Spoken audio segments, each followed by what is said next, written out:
Hove dzaPresident Mnangagwa dzabiwa vakomana ka ma1 chakachaya iwe zvaitika kuzaka kunona pane dzedze dzinenge dzakanzi presidential scheme dzedze hove idzodzo. So hove dzedze manje dzakapuwa chikoro chinonzi Chirumba High School. Saka paChirumba High School ipapo ndo pakapindwa pakabiwa mbavha idzi ndobva dzarova hove dzakawanda 500 kilograms dzehove mudhara dzangosvika dzikarohwa dzese vakomana vakashodza Tales News kuti pakashata takabirwa hove chichi wazvona.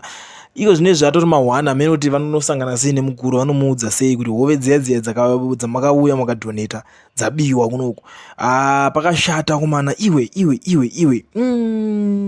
ameno asi tonzi mbavha dzacho manje dzada kutomboona kuti dzitombotsvagwa ende nyaya yacho yatomboendeswa headmaster wacho anonzi Nishon Benyu ndiye angatone stress nenyaya iyoyo mudhara.